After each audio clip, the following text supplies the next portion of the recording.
COVID-19 lockdown 4.0లో రైతులు చాలా అప్రమత్తంగా వ్యవహరిస్తూ ఉండాలని, సామాజిక దూరంతో పాటు వ్యవసాయ పొలాలకు వెళ్లినప్పుడు మాస్కులను ధరిస్తూ చేతులను శుభ్రం చేసుకుంటూ ఉండాలని కృషి విజ్ఞాన కేంద్రం అధిపతి బి. గోవిందరాజులు అన్నారు. పంటల సాగులో రైతులు ఎటువంటి సమస్యలైనా కృషి విజ్ఞాన కేంద్రం శాస్త్రవేత్తలను అడిగి తెలుసుకోవచ్చునని, మహిళలు పెరట్లలో కూరగాయల సాగు చేసుకోవడం వల్ల ఎంతో ఉపయోగకరంగా ఉంటుందని కృషి విజ్ఞాన కేంద్రం అధిపతి బి. గోవిందరాజులు అన్నారు. డాక్టర్ వైఎస్ఆర్ ఉద్యాన విశ్వవిద్యాలయము, కృషి విజ్ఞాన కేంద్రము, పెరేవరం వెంకటగిరి.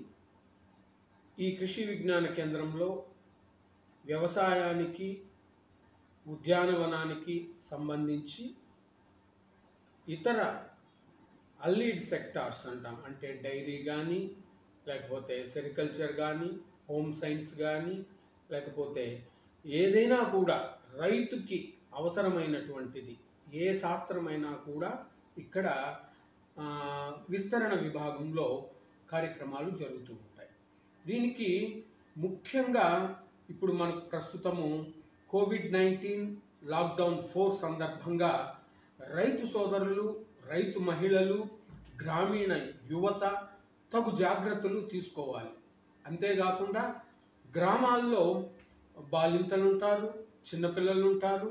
కాబట్టి వీరందరూ కూడా, అంటే ఎప్పుడైతే మన రైతులు క్షేమంగా ఉంటారో వాళ్ళు పండించే ఆహారము ప్రజలందరికీ, ఇప్పుడు మీరు చూసుంటారు ఈ కోవిడ్-19 వైరస్ వలన అన్నదాత యొక్క ప్రాముఖ్యత ప్రతి ఒక్కరికి తెలిసింది. ఎందుకంటే ప్రతిరోజు కూడా మనము బియ్యం కోసము, పప్పుల కోసము, నూనెల కోసము వీటి గురించే చూస్తున్నాము. గత 2 మాసాలుగా మనం ఇవన్నీ చూసాము. కాబట్టి రైతు శ్రేయస్సు కోసము ప్రతి ఒక్కరూ పాటుపడాలి. అంతేకాకుండా వాళ్ళను కూడా ఈ కోవిడ్-19లో వాళ్ళు తీసుకోవాల్సిన జాగ్రత్తల విషయానికి వస్తే, చాలామంది రైతులు వ్యవసాయ పనులు చేస్తూ ఉంటారు. వాళ్ళు చేసే చోట కూడా ప్రతి ఒక్కరు కూడా, ఏ రైతు అయితే వాళ్ళ పొలానికి, ఈ రైతు కూలీలైతే ఏమి, అదే రైతు మహిళలైతే ఏమి, యువత అయితే ఏమి వచ్చి ఈ వ్యవసాయ పనులు కానీ, ఇతర ఉద్యాన పనులు కానీ చేసేటప్పుడు వాళ్ళు తప్పనిసరిగా ఆ రైతు, ఆ ఓనరు లేదా ఆ పొలం యొక్క రైతు తప్పనిసరిగా వాళ్ళకి ఈ హ్యాండ్ శానిటైజర్స్, అదే మనం అంటాం చేతులంతా కూడా శుభ్రంగా కడుక్కోవాలి అనేసి, వాళ్ళు పొలానికి పోయే ముందు తప్పనిసరిగా చేతులన్నీ కడుక్కోవాలి. అంతేకాకుండా వారందరికి కూడా మాస్కులు ధరించి దూరంగా, అంటే ఈ మధ్యకాలంలో మనం చూసాం వరి కోస్తూ వచ్చారు, తర్వాత వేరుశెనగ కోసారు. ఇలాంటి సమయాల్లో మాస్కులు కూడా తప్పనిసరిగా వేసుకొని దూరంగా, అంటే ఒక్కొక్క కూలీకి లేకపోతే రైతు కూలీకి కానీ, రైతులు కానీ దూరంగా, అంటే అట్లీస్ట్ 1 మీటర్ దూరం పెట్టి వాళ్ళకు ఒక పాయలు లాగా ఇస్తే వాళ్ళంతా కూడా హార్వెస్టింగ్ చేస్తారు. కాబట్టి అలాంటి పనులు చేయాలి. అంతేకాకుండా ఈ హ్యాండ్ శానిటైజర్స్, మాస్కులే కాకుండా కొన్ని పనిముట్లు కూడా వాడుతూ ఉంటాం. మనం కొడవళ్ళు వాడుతూ ఉంటాము, చిన్న మిషన్లు, హార్వెస్టర్స్ వాడుతూ ఉంటాము. వీటిని కూడా సాయంత్రం అయ్యేసరికి ఆ హ్యాండిల్ చేసిన వాళ్ళు ప్రతి ఒక్కరు కూడా శుభ్రం చేయాలి. ఎందుకంటే మరుసటి రోజు వేరే వాళ్ళు దాన్ని హ్యాండిల్ చేయొచ్చు. కాబట్టి ఈ కరోనా వైరస్ బారి నుంచి రైతులంతా సురక్షితంగా ఉండాలంటే ఈ క్రమం తప్పకుండా ప్రతి ఒక్కరూ మళ్ళీ పొలం పనులు అయిన తర్వాత కూడా ఈ హ్యాండ్ శానిటైజర్ పూసుకొనే వాళ్ళ ఇంటికి వెళ్ళాలి. ఎందుకంటే వీరి కోసం ఇంట్లో కుటుంబ సభ్యులంతా ఎదురు చూస్తూ ఉంటారు. సాయంత్రం అయితే మనము బయట నుంచి మన గృహానికి వెళ్ళేటప్పుడు తప్పనిసరిగా మన ఇంట్లో బిడ్డల్ని కానీ, పెద్దల్ని కానీ కాపాడాలంటే తప్పనిసరిగా మనము హ్యాండ్ శానిటైజర్స్ వాడాలి, అదేవిధంగా మాస్కులు వాడాలి. అయితే ఈ పెద్ద రైతులు ఎవరైతే ఉంటారో వాళ్ళు కూడా వాళ్ళ కూలీలకి ఇదంతా కూడా అవేర్నెస్ క్రియేట్ చేయాలి. క్రియేట్ చేయటమే కాకుండా వీలైనంత వరకు వాళ్ళకి మాస్కులు ప్రొవైడ్ చేయటము, ఇలాంటివన్నీ చేయగలిగితే సురక్షితంగా రైతులైతే ఏమి, రైతు మహిళలైతే ఏమి, యువత అయితే ఏమి, రైతు కూలీలైతే ఏమి, వీళ్ళంతా సురక్షితంగా ఉంటేనే మనకి మంచి పంటలు పండించుకోవచ్చు. అదేవిధంగా మనకు ఉండేటటువంటి పనిముట్లన్నీ కూడా క్లీన్ చేసుకోవాలి. ఈ మధ్య కాలంలో చూశారు మన వెంకటగిరి పట్టణం అంతా కూడా, గ్రామాల్లో కూడా ఈ సోడియం హైపోక్లోరైట్ 5% మందు ద్రావణాన్ని పిచికారీ చేస్తున్నారు. ఈ మందు ద్రావణాన్ని ప్రతి ఒక్కరూ మీ గ్రామాల్లో కూడా మీ ఇంటి చుట్టూ కొట్టించుకోండి. అంతేకాకుండా మీ పనిముట్లకు కూడా కొట్టించండి. మీరు ఉండే గృహాలే కాకుండా మీ పనిముట్లకు కూడా వాడినప్పుడు అంతా కూడా కొట్టించుకుంటా ఉంటే ఈ వైరస్ దరి చేరకుండా ఉంటుంది. అంతేకాకుండా ప్రస్తుత తరుణంలో అంటే వేసవి సమీపించింది. మనకి గత 2-3 రోజుల నుంచి చూస్తే ఉష్ణోగ్రతలు విపరీతంగా పెరుగుతున్నాయి. ఈ ఉష్ణోగ్రతలు వచ్చినప్పుడు, ఎక్కువ ఉష్ణోగ్రతలు ఉన్నప్పుడు మనం పిచికారీ చేసేటప్పుడు ఏదైనా మందులు, తెగుళ్ళు, పురుగులు వచ్చినప్పుడు రైతులు తప్పనిసరిగా కంటికి, నోటికి, ముక్కుకి, చెవులకి, అన్నిటికీ, చేతికి గ్లౌజులు వేసుకొని, ఆప్రాన్ వేసుకొని స్ప్రే చేయాల్సిందిగా కోరుకుంటున్నాను. ఎందుకంటే ఈ వైరస్తో పాటు ఈ టెంపరేచర్స్ ఉండేదానికి కొన్ని కెమికల్స్ దాని ఉధృతి ఎక్కువగా ఉంటుంది. దాన్ని ఫ్యూమిగేషన్ ఎఫెక్ట్ ఉంటుంది. అది పీల్చినారంటే ఈ ఎండల్లో కింద పడిపోయి కళ్ళు తిరిగి కింద పడిపోయే ఆవశ్యకత కూడా జరగచ్చు. కాబట్టి రైతులంతా గుర్తుంచుకోండి, స్ప్రే చేసేటప్పుడు తప్పనిసరిగా మనము ఈ మాస్కులు వాడాలి. అందుకే పాతకాలంలో మన తాత ముత్తాతలంతా కూడా పైగుడ్డ వేసుకొని పోయేవాళ్ళు, టవల్ వేసుకొని పోయేవాళ్ళు. ఆ టవల్నే చక్కగా చుట్టుకునేవాళ్ళు. ఎండకి మనము టవల్ని చుట్టుకునేవాళ్ళు. అదేవిధంగా ఎండబారి నుంచి ఎలా కాపాడుకుంటున్నామో మనం ఈ కరోనా వైరస్ నుంచి కూడా కాపాడుకోవాలంటే మన ముక్కు, మొహము అంతా కూడా కప్పుకొని జాగ్రత్తగా మనం పొలం పనులు చేసుకోవాలి. ఈ పిచికారీ చేసేటప్పుడు తగిన సూచనలు పాటించి తప్పకుండా మనము ఆరోగ్యంగా ఉండాలి. అంతేకాకుండా మనకి ministry of agriculture, government of India Ayush అనేటటువంటిది ఒక డిపార్ట్మెంట్ నుంచి కొన్ని కషాయాలు, ఇవన్నీ మనకి పాతవే తెలిసినటివే, ఆ కషాయాలు కూడా తయారు చేసుకొని తాగాల్సిన అవసరం ఎంతైనా ఉంది. మా కృషి విజ్ఞాన కేంద్రం తరఫున మన చుట్టుపక్కల ఉన్నటువంటి పెరియవరము, మరాఠపల్లి, పెట్లూరు గ్రామాల్లో కూడా మేము ఆ కషాయాన్ని తయారు చేసి, అంటే అది ఏదో కాదు, మామూలుగా రైతు పండించేటటువంటి పంటలే.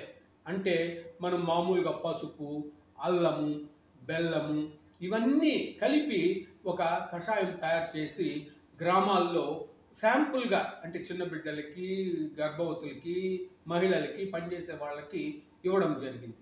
అంటే ఇలాంటి కషాయాలు పాతకాలంలో కూడా మనం తాగుతా ఉన్నాం.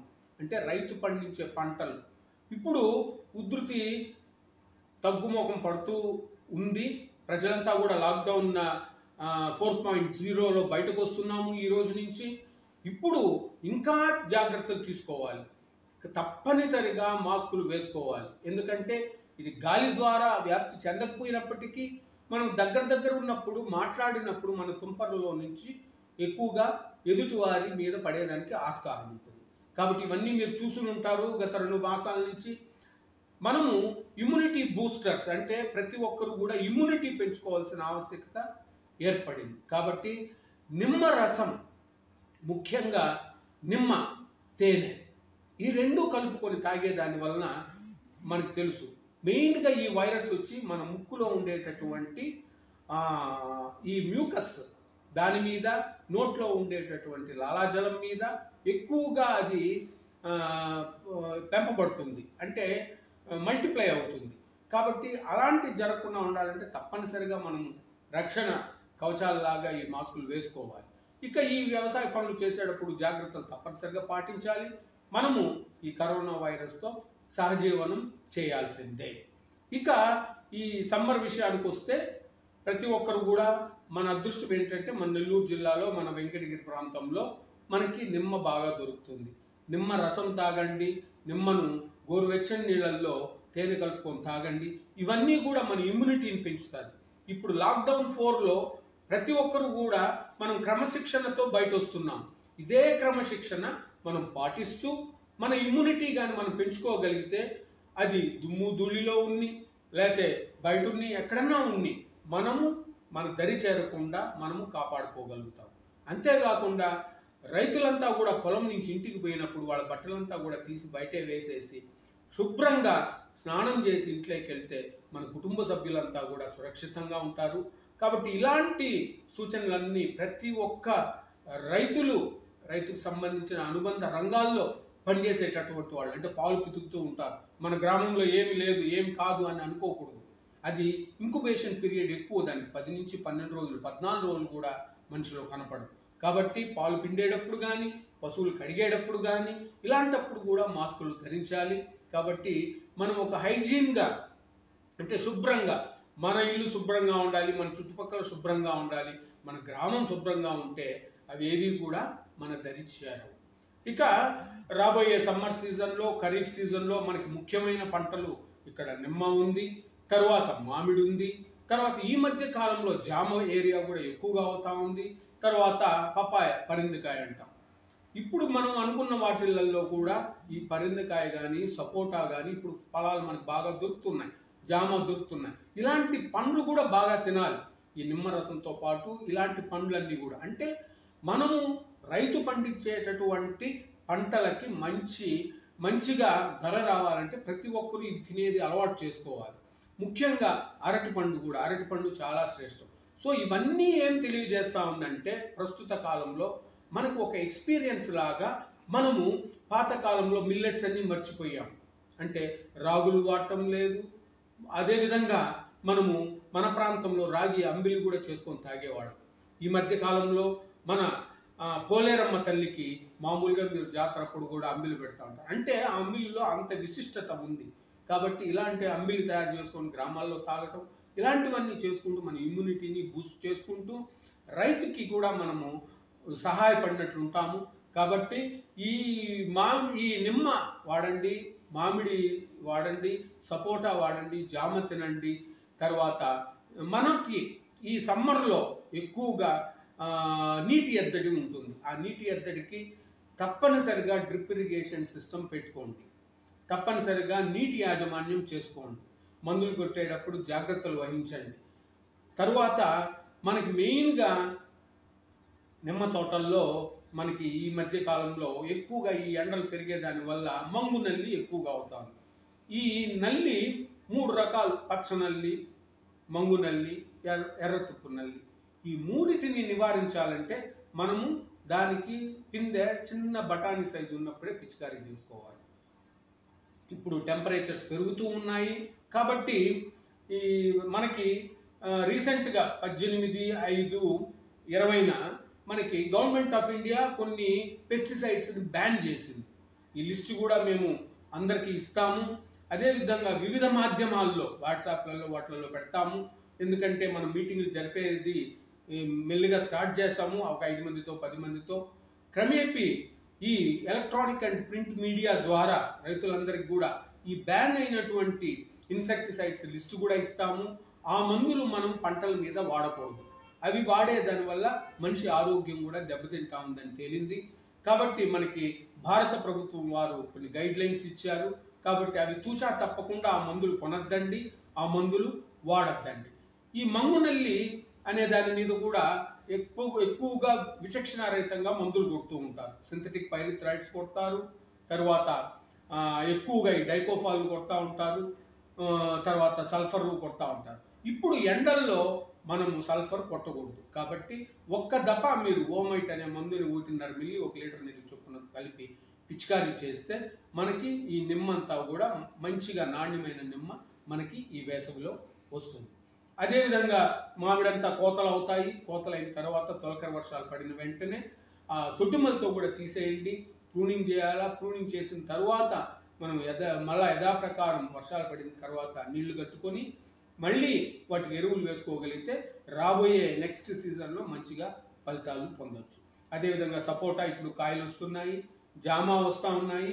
వీటన్నిటినీ పురుగు కొట్టకుండా కాయల్లో, జామకాయల్లో బోరర్ అనేసి ఒక పురుగు వస్తూ ఉంది.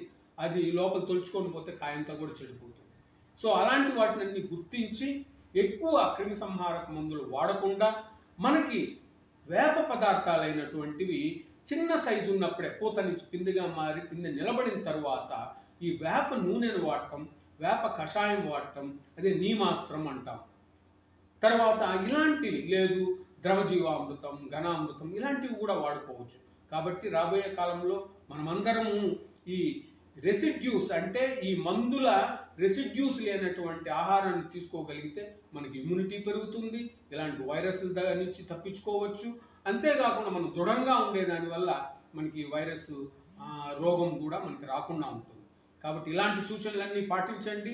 మా కృషి విజ్ఞాన కేంద్రము వ్యవసాయము, ఉద్యానవనము, ఇతర ఏ రైతుకి సంబంధించి ఏదైనా గృహశాస్త్రం కూడా, ఇప్పుడు కషాయాలు అనుకున్నాం, ఎవరైనా ఇంట్రెస్ట్ ఉంటే మా దగ్గరికి వస్తే ఇక్కడ గృహశాస్త్రవేత్త ఉంటారు, ఆ కషాయాల గురించి చెప్తారు, అవి మనం చేసుకోవచ్చు. అదేవిధంగా ఉద్యాన శాస్త్రవేత్త ఉంటుంది, ఆమె కూడా మీకు వివిధ పండ్లు రకాలు రేపు జూన్ జూలైలో తొలకర వర్షాలు పడతానే ఏమేమి మొక్కలు కావాలో చెప్తే ఆ మొక్కలు ఇస్తాం. అదేవిధంగా మునగ మునగ కూడా చాలా మంచిది.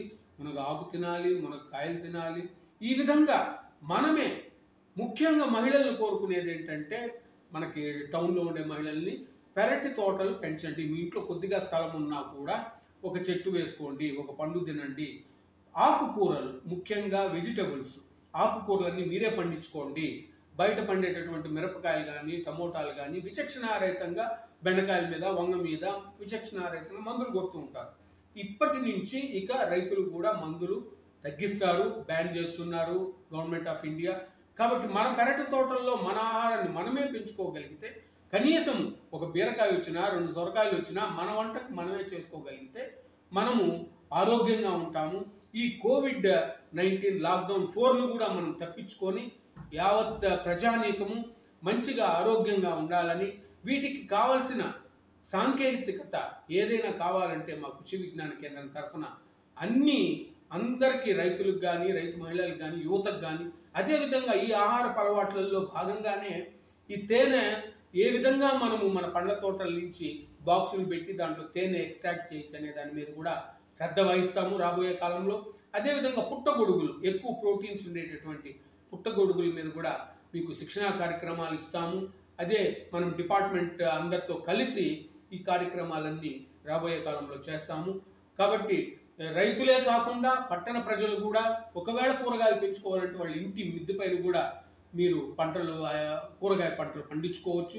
వాటికి తగు సలహాలు కానీ, శాస్త్రం కానీ మేము కృషి విజ్ఞాన కేంద్రం తరఫున ఇస్తామని, ఆ వెజిటబుల్ సీడ్స్ మంచి వెరైటీస్, మంచిగా వచ్చేటటువంటి అధిక దిగుబడిని ఇచ్చేటటువంటి రకాలు కూడా, వంగ అయితే ఏమి, బెండ అయితే ఏమి, టమోటా అయితే ఏమి, ఇలాంటి కూరగాయల పంటలు, ఆకుకూరలు అయితే ఏమి, వీటన్నిటి మీద కూడా మీకు శిక్షణా కార్యక్రమాలు, డెమాన్స్ట్రేషన్స్ ఈ సంవత్సరంలో చేస్తామనేసి, ఎవరైనా ఈ శాస్త్రం తెలిసిన వారు మా కృషి విజ్ఞాన కేంద్రానికి వచ్చి మమ్మల్ని కలిస్తే మేము మీకు అందరికీ ఈ విషయ పరిజ్ఞానం తెలియపరుస్తాం.